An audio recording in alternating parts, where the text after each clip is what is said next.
Mapagpalang araw, kaibigan.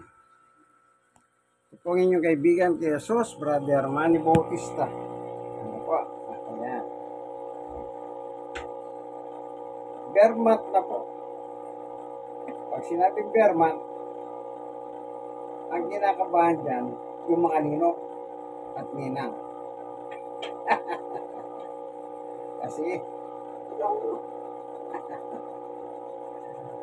so, nandito po tayo sa tahanan ni Brother Marlon at pagsasagawa po tayo ng Home Bible Study. Home Bible Study kasi po nasa loob ng tahanan. Wala tayo sa labas kung saan nasa loob tayo ng tahanan. Kaya magsasagawa po tayo ng Home Bible Study. Dito po sa Barangay 96, Zone 8, District 1, Tondo, Manila. Ito ang inyong kaibigan kay Jesus, Brother Manny Bautista. Ayun, ang ating pong tatalakayin, ayan tungkol sa Panginoong Yesus. Kasi po, ayon sa kasaysayan sa Biblia, at hanggang ngayon, marami pa rin hindi naniniwala kung sino si Kristo. Ang mali ang paniwala pala. Iba-iba ang palagay nila kay Jesus. Miski mismo sa panahon na nangangaral siya at siya'y nagtanong sa kanyang mga alagad kung sino siya, iba-iba ang sagot ng mga tao. Ibig sabihin, kung noon nakikita nila, naririnig nila yung pangalan ni Jesus, nangangaral si Jesus, nagpapagaling ng mga may sakit, pinalalaya sa mga demonyo, sa sinasapian, ang pagkahalam nila kay Jesus, iba-iba pa rin ang kanilang paniwala kung sino siya. Yan po ang ating bibigyan linaw sa pagkakataon na ito. Kaya tayo po ay magsama-sama, kayong mga nanonood ng munting video ito. Kaya sinasabi ko pong munting video, munti lang talaga ito. Po. Pero bago tayo papalawot sa pag-aaral, ay mananalangin tayo. Panginoong Diyos, samahan mo kami sa aming pag-aaral ng Ebanghelyo. Buksan ang mga puso at isip ng bawat isa upang lubos namin paginabangan ang iyong turo at aral. Maraming salamat po sa ngalan ni Jesus. Amen. Dito po sa Biblia, kaya sinasabi ko nga po o halimbawa na lang, sa panahon na nangaral na sila Pedro, in the day of Pentecost, napuspos sila ng Espiritu. At nung napuspos sila ng Espiritu, doon na po nagsimula ang pangangaral ng mga apostol na sila Pedro. Tingnan lang natin ang Biblia. Ito'y panahon ng Pentecostes o selebrasyon ng 50th. Kasi masagana ang buhay nila noon. Kumbaga, sa aniyan, masagana ang aniyan. Tingnan natin sa libro ng Gawa. Sa chapter 2. Ito. Verse 1. Nagkakatipo silang lahat sa isang lugar nang sumapit ang araw ng Pentecostes. Verse 2. Walang ano-ano may ingay na nagmula sa langit na tulad ng ugong ng malakas na hangin at napuno nito ang bahay na kinaroroonan nila. Yung kinaroroonan nila sa loob ng tahanan. May nakita silang parang mga dilang apoy na dumapo sa bawat isa sa kanila. 4. At silang lahat ay napospos ng Espiritu Santo. Nagdwell. Nasaniban. silang lahat ay napuspos ng Espiritu Santo at nagsimulang magsalita ng iba't ibang wika ayon sa ipinagkaloob sa kanila ng Espiritu. Kita niyo po, nakakapagsalita ng ibang lingwahe. Pero kung di sila napuspos ng Espiritu Santo, kung ano lang yung lingwahe nila, yun lang ang alam nila. Pero nung napuspos sila, iba't ibang wika po ang lumalabas sa bibig nila. Ito. Ngayon, dito nagsimula yung pangangaral nila. Kung babasahin mo yung chapter 2, tapusin mo hanggang 47, iba't ibang klaseng tao ang kaharap nila. At ibang klaseng lahi ang kaharap nila. Pero bakit yung mga taong yahon na iba't ibang lahi, iba't ibang itsurang tao, yung sinasabi nila, naiintindihan nila yung lingwahe nila. Kaya nagtataka ang mga tao, sinasabi nila, bakit marunong silang magsalita ng wika natin? Kasi po, sa tulong ng Espiritu Santo. Ngayon, sa pangangaral nila sa kanilang panahon ng Pentecostes, ay meron po silang napaniwala. Ang napaniwala po nila, yung oras na yon, yung pagkakataon na yon, ay 3,000 katao. 30 ay 3,000. So, ibig sabihin, nung panahon na yon, maraming tao. Higit pa po sa 3,000 yung tao noon. So, yun na paniwala nila, yung naniwala sa mampalataya ay 3,000 tao na nadagdag sa bilang ng mga alagad ng Panginoong Yesukristo. Kaya mula noon, dahil napuspos nga po siya ng Espiritu, ang ginagawa nila Apostol Pedro, pinapakilala ang Yesus na ito. Wala silang kinukwento sa tao, kundi yung tungkol kay Yesus. Yung chapter 2, verse 1 hanggang 47, ang issue doon, walang iba kundi si Yesus lang. Na itong Yesus na ito, nangaral sa kanilang panahon, pero bakit hindi nila kilala kung sino ang Yesus na ito? Isipin niyo po, halos hindi nila kilala kung sino ang Yesus na ito na nangangaral sa kanilang lugar. Nakikita nila yung patay, binubuhay. Si Lazaro nga, 4 na araw na nakalibing. Lumabas pa sa kuweba. Meron pang isang eksena, nakakabaw papuntang simenteryo. Bumangon. Meron pang eksena na bulag mula pagkapanganak. Nakakita nung nasa may tamang gulang na siya. At inimbestigan pa ng mga Hudyo. Meron nang ipinanganak na hindi makatayo, paralisado yung mga paa. Pinagaling pa rin. At tumatakbo-takbo pa. At iniisis pa ng mga Hudyo, sino nagpagaling dyan? Sa kabila ng lahat ng ginawa ni Jesus, yung mga masamang espiritu, anong sabi nila? Nakakausap si Jesus eh. Sa anong sabi nila? Naparito ka ba para sawayin mo kami? Tapos sabi nila, pinalalayas niya, umalis kayo dyan.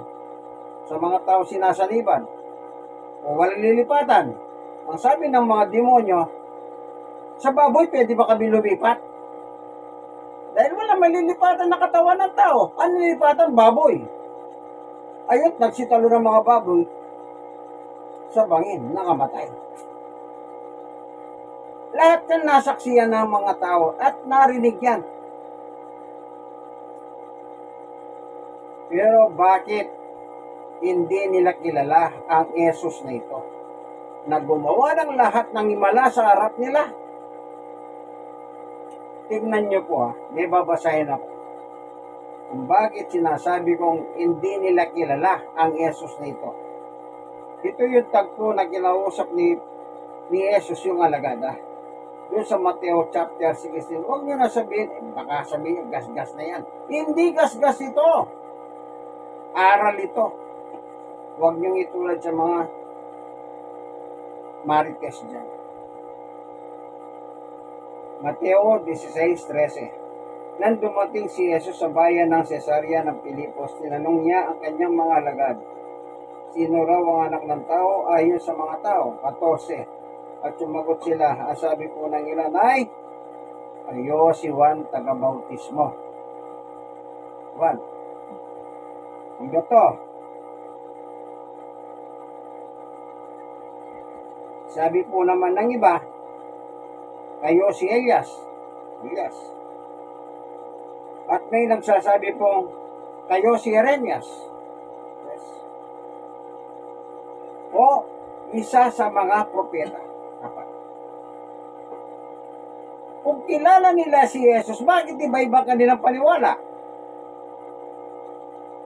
Dapat sana sabihin, yan, alam namin yan kung sino yan. Si Jesus yan, anak ni Maria at ni Jose.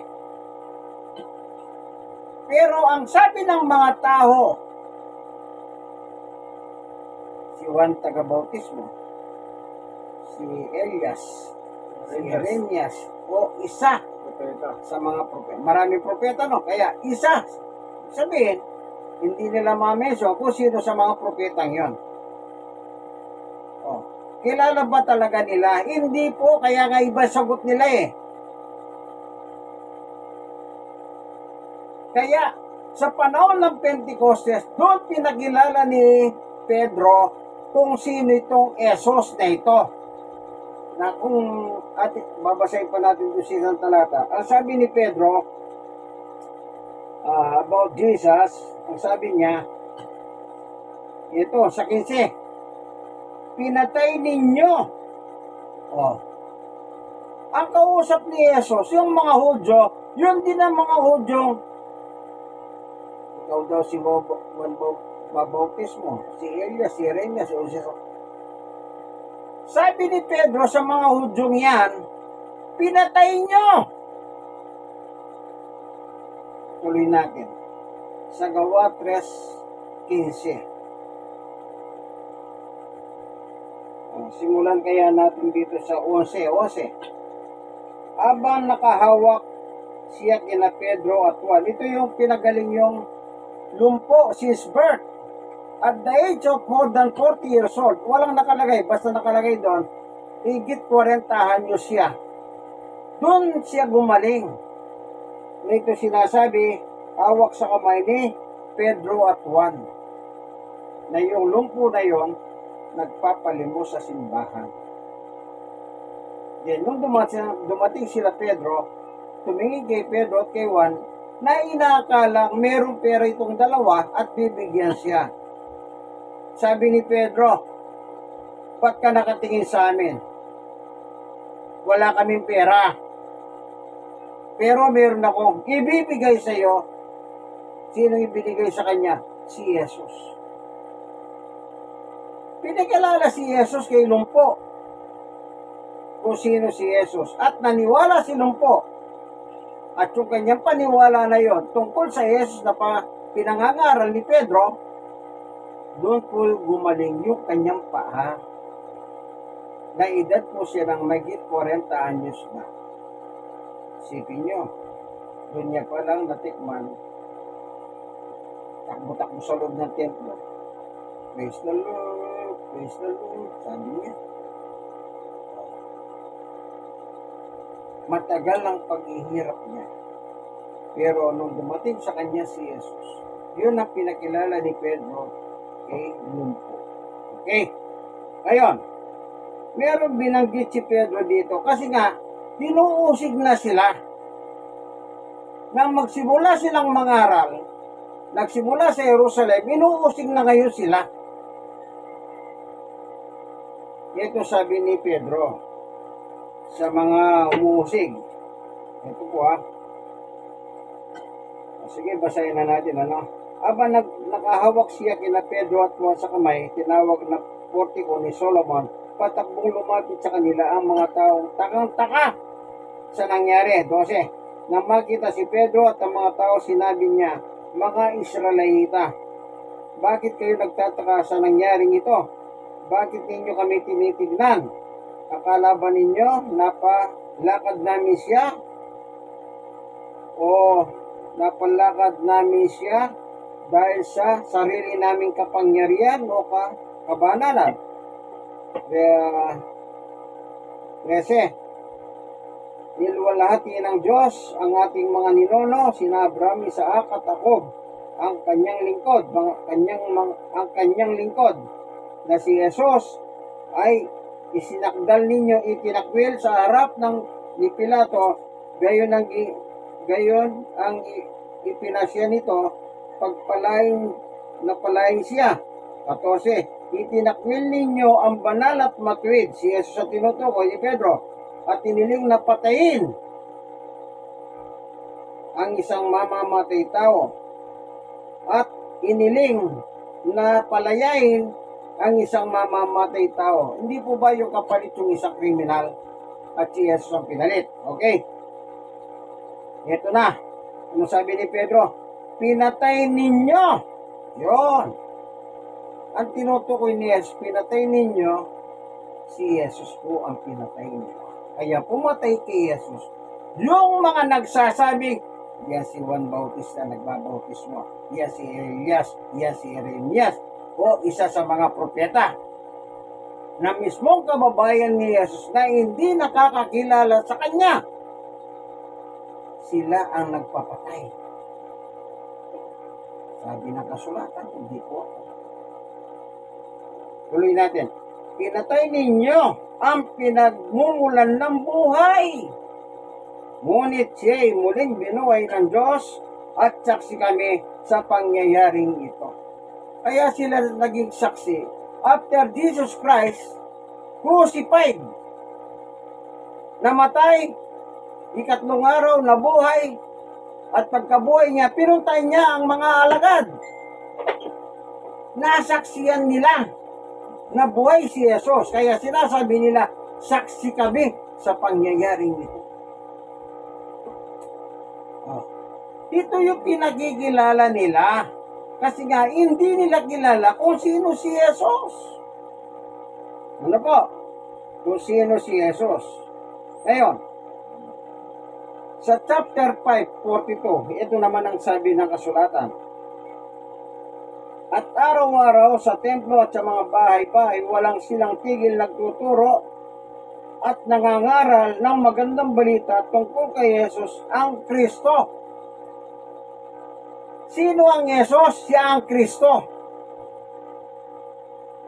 Tandaan niyo po, meron po tayong babasahin dito sa sulat ni Juan.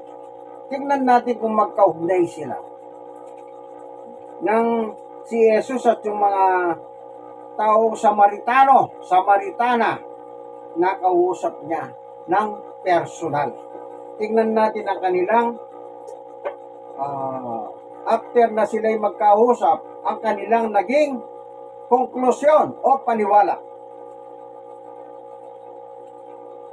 Dito po sa chapter 4 ng libro ng Juan.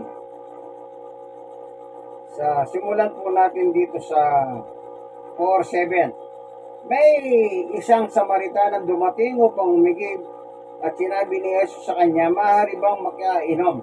Dito ng eksenang ito, okay, naglalakbay sila si Jesus kasama yung alagad.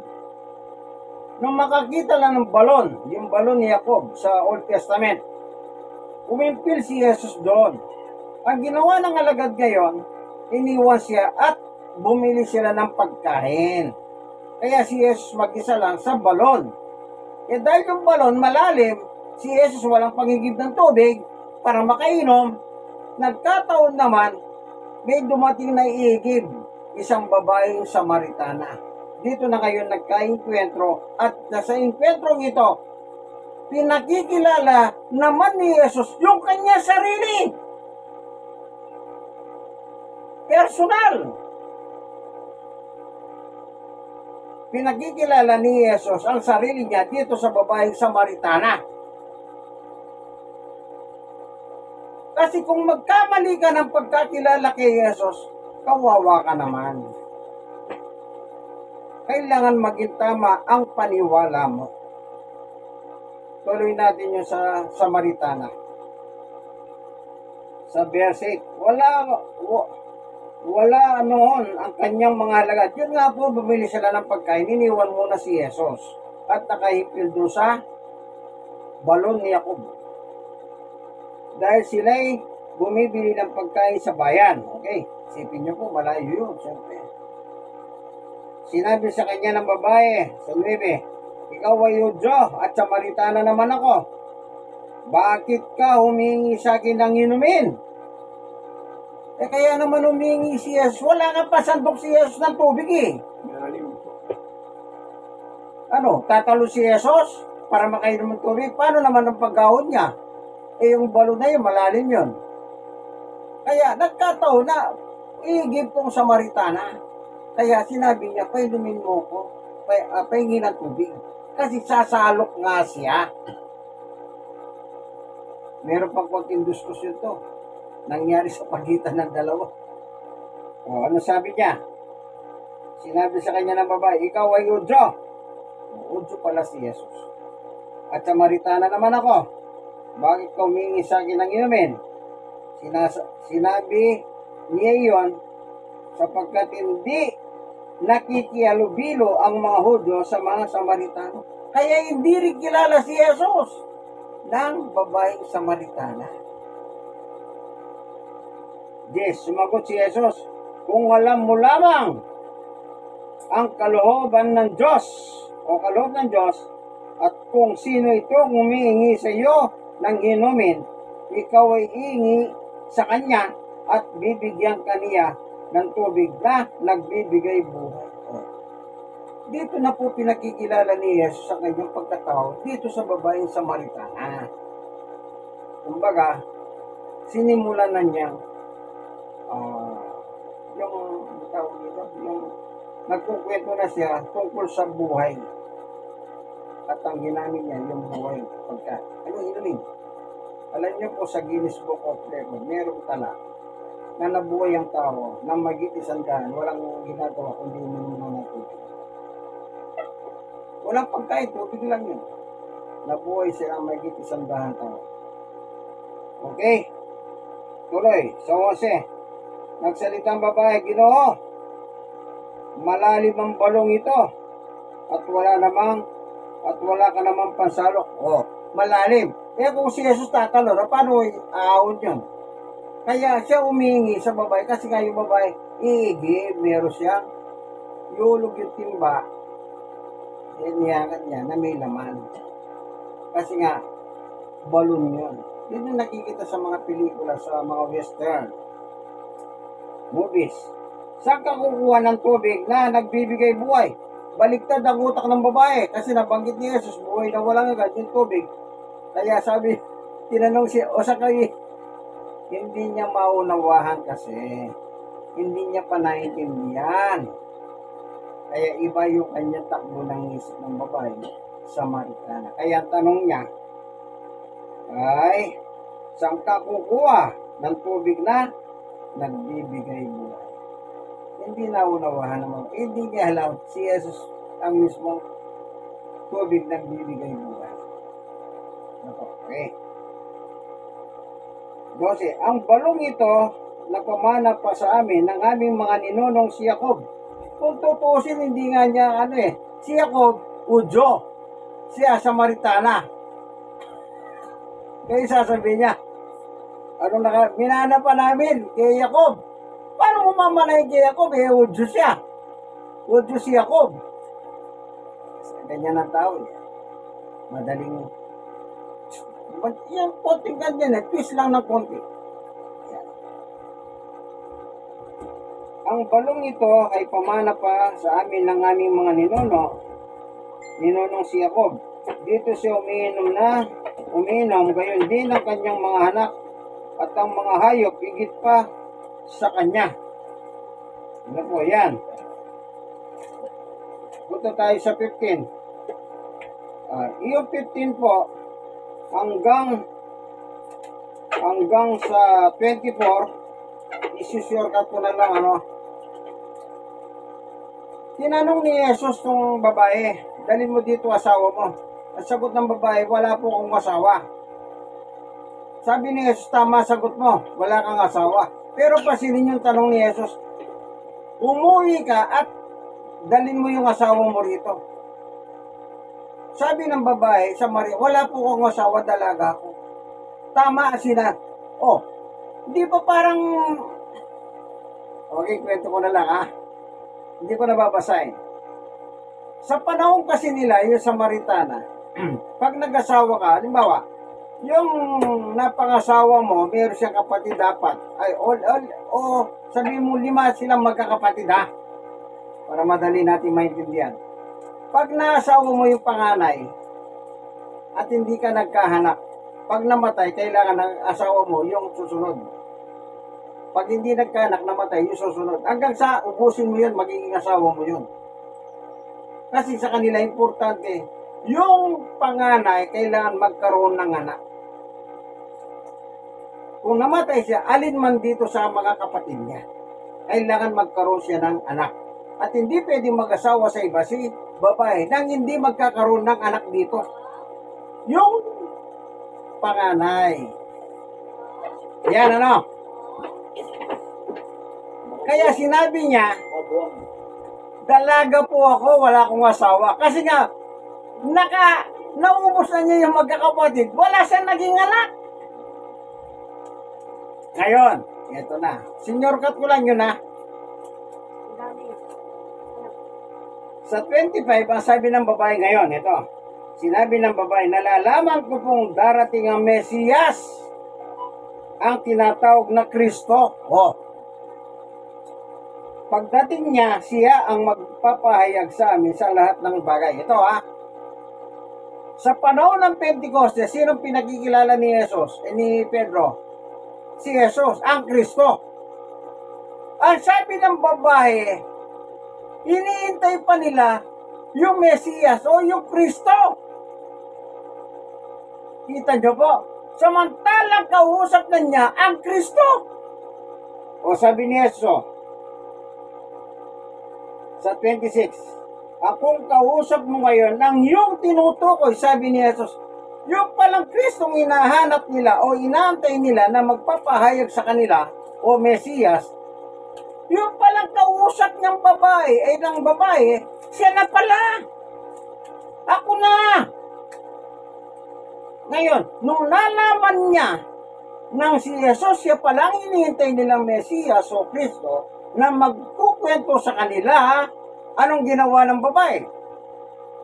Iniwan ng babae ang kanyang banga. Bumalik sa bayan at sinabi sa taga-roon, yung mga kababayan niya, ali kayo, tignan ninyo ang taong nagsabi sa akin ng lahat ng ginawa ko. Siya na kaya ang Kristo? Question mark. Siya na nga kaya? Kasi yung life story ng babae, bakit alam lahat ni Jesus na nagkaroon siya ng asawa, lahat ng kapatid naging asawa, pero hindi nagkaroon ng anak? Magkakinuwento ni Jesus sa kanya. Oo, kinuwento ni Jesus na hindi naman sila magkakilala kasi nga, sa pagitan nilang dalawa, hindi dapat sila nagkakahalubilo. Ang Hudyo sa Samaritano, bawal. Pero bakit alam ni Jesus? Diyan mo mapapatunayan si Jesus ay Diyos. Siya ay Diyos. Bakit? Alam lahat yung buhay ng babaeng Samaritana eh. Kung paano ang kanyang life story, love story. Kaya, ang ginawa niya, nagsisigaw ngayon, binalita sa bayan. Oh, mga kababayan ko, ganito, ganyan-ganyan. Yan. Anong reaksyon ng mga tao? Mga kababayan niya, Samaritana. Ito po. Kaya lumabas ng bayan ang mga tao at nagpunta kay Jesus doon sa balon ni Jacob. Yan, nagpunta sila. Sa 39, maraming Samaritano sa bayang iyon ang naniwala kay Jesus dahil sa patotoo ng babae. Sinabi niya sa akin ang lahat ng aking ginawa. Yung kanyang love story. Kinuwento lahat ni Jesus. Bakit alam ni Jesus yon? Samantalang bawal nga silang makihalubilo sa mga Hudyo. At saka, bakit alam ni Jesus? Yan nga po ang katibayan na si Jesus ay Diyos. Anak kasi siya ng Diyos. Okay, tuloy. Sa 40, verse 40. Kaya't pumunta sila kay Jesus at nakiusap na tumigil muna siya roon at tumigil na siya roon sa loob ng 2 araw. Okay, 2 days. Kinausap si Jesus, huwag ka munang umalis, Panginoon. Dito ka muna. Okay, ganun. Hindi nag-stay si Jesus. Siyempre, hindi naman nag-stay si Jesus para lang magtitigan sila. 2 araw eh. Di natural. Ang ginawa ni Jesus, pinakikilala niya ngayon ang kanyang sarili dito sa mga taong lahi ng Samaritana. Tingnan niyo po ang resulta. Sa 41, at marami pang sumampalataya na mapakinggan siya. Oh, marami. Pag sinabing marami, hindi po nabibilang yan. 42, pagkatapos, sinabi nila sa babae, yung babae naman, Samaritana ang binalingan nila, naniniwala kami ngayon, hindi na dahil sa sinabi mo, kundi sa narinig namin siya. Kita niyo? Sinong narinig nila? Si Jesus. Sino ang Jesus? Ito ang sagot. Alam na namin siya nga ang tagapagligtas, ang Mesiyas ng sangkatauhan.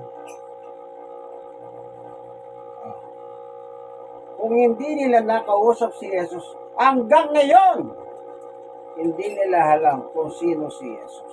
Kita nyo po, kilala na nila si Jesus. Balitado na, patay, bumabangon, nakalibing, bumabangon, yung bagyo, kinakausap para wag bumagyo. Naalala nyo, nakasakay sa bangka, tulog si Jesus. Umaling po yung bigla ang dagat. Sabi ng alagad, "Hoy, Panginoon, mamamatay na tayo rito." Walang respeto, tulog ang Panginoong Yesus, ginising nila. Takot silang mamatay. Kaya pagmulat ni Jesus, "Hangin, tumigil ka!" Pumayapa ang dagat. Sinamba siya ng mga alagad at ang sabi nila, ibang klaseng tao ito. Pati hangin kinakausap. Kaya nga Diyos po siya eh. Anak siya ng Diyos, hindi siya yung ama. Anak siya ng Diyos. Ang Diyos ang mismo nag-reveal yan. Yan ang aking anak, ang Kristo. Kaya sabi ng mga Samaritano, praise the Lord. Yung iniintay namin magkukwento sa amin, magmamarites sa amin, eto na, dumating na nga. At lalo kaming naniniwala, sabi nila, hindi lang dahil sa sinabi mo, ikaw na babae, na byuda, mas naniwala kami nung marinig namin siya. Siya nga ang tagapagligtas. Bigla silang nagkaroon ng tagapagligtas. Amen. Kaya ang tagapagligtas po, walang pinipiling tao. Noon, kita nyo, sabi ng babae, Udyo ka, Samaritana kami. Hindi tayo dapat mag-alubilo.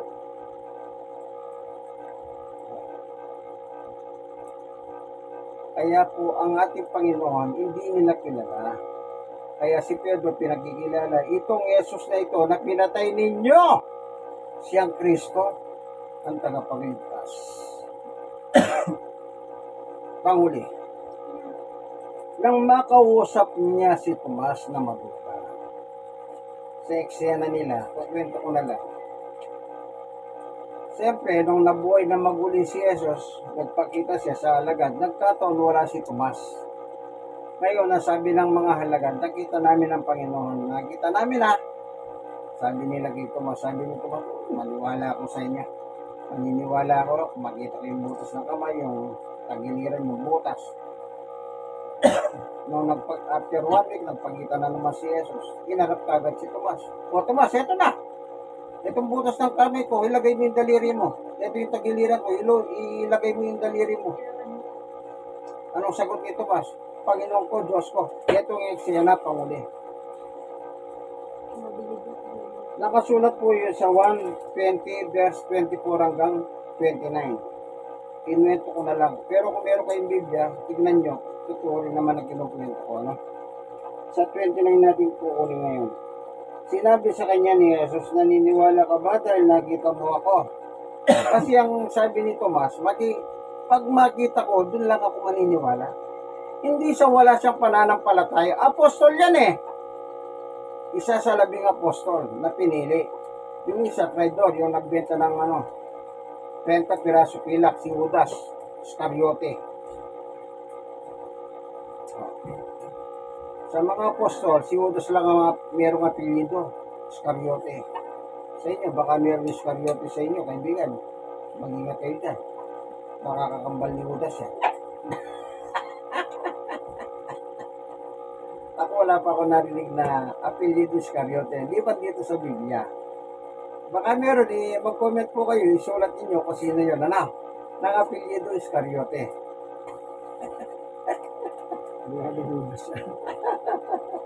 Baka nabuhay si Judas.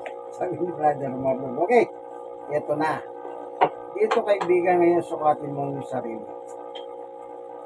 I-share mo ito, i-like ko muna, then i-share mo. Kayo na-share, i-share nyo sa iba, Tignan nyo ngayon na sarili nyo. Sabi sa 29, sinabi sa kanya ni Jesus, naniniwala ka ba dahil nakita mo ako? Pinagpala silang hindi nakakita, gayon may naniniwala. Kaibigan, naniniwala ka ba kay Jesus kahit hindi mo siya nakita? Ha? Tatanungin kita. Ikaw nanonood ng video. Kayong mga nakikinig ng video ngayon, naniniwala ba kayo kay Jesus kahit hindi niyo siya nakita? Sabi niya, mas pinagpala yung maniniwala sa hindi nakakakita kaysa nakakita. Nagtatanong lang, di ko sinabi magpaliwanag. Di ba? Yun ang sabi niya. Mas grabe si Brother Marlon. Binigyan niya na pang halimbawa. Ay, binanggit niya pa yung sinabi ni Jesus. Amen. So, yung pamilya niya naniniwala. Ako naniniwala rin. Ikaw kaya kaibigan nanonood ng video nito, naniniwala ka ba? Tandaan mo. Sinabi na ng Samaritano, nakita na namin, narinig na namin. Siya ang tagapagligtas. Amen. Ngayon, nakilala nyo na si Jesus kung sino? Huwag niyo tularan yung mga kababayan niyang Hudyo kung ano ang palagay nila kay Jesus. Yan ang isa lang tandaan niyo. Sino si Jesus? Ang sabi ni Pedro, siya ang Kristo. Ano sabi ng Samaritano? Siya ang Mesiyas. Amen. Salamat po, Panginoon Diyos, sa katotohanan na tinuro mo sa amin sa pagkakataon nito. Na nakilala po talaga namin si Jesus. Kung sino si Jesus, ang yung buntong na anak na pinadala sa amin upang tamuhin namin ang kapatawaran ng aming mga kasalanan. Salamat po. I-bless mo po ang mga nakikinig na nanonood ng video ito, Panginoon. Kung sila man po nagkakamali na kanilang pananampalataya, baguhin mo po sila. Ayusin mo po ang kanilang pananampalataya. Kung sila man nagdadala ng kabigatan sa buhay, iyo silang paghahanin at kung may sakit, iyo po silang paghahanin. Maraming salamat po, Panginoon Diyos, sa ngalan ng aming Panginoong Yesus. Amen. Ito po inyong kaibigan kay Jesus, Brother Manny Bautista. Ito po tayo sa Home Bible Study. Ngayon, tignan natin. Baka sabihin nyo, wala tayong audience. Ito. Para makita nyo po yung... Ayan. Ikaw lang ang nagsasalita dyan. Ayan. Nakikita nyo na po. Oh, ha? Ito pong pamilya ni Brother Marlon. Kayo po ang titingin dyan. Hindi po ba artistahin sila sa itsura? Kasi po si Brother Marlon, ito tingnan nyo. Hindi po ba napakagandang lalaki niyan? At yung asawa niya, ayun, hindi po ba napakagandang babae yan? Hindi natural yung anak, maganda. In the first place naman, kung babasahin mo po ang Biblia sa Genesis 1:31, Wala naman nilikha ang Diyos na pangit. Lahat nilikha maganda at gwapo. Ito po yung gwapo. Oh, yan oh. Hindi pala kasi siya. Joke lang po yun. Pero totoo yung inesis. No? Okay. God bless us all po. No? Sana magustuhan nyo po. Meron kayong mapulot sa ating munting video. Ano po? God bless us all po. Bye-bye.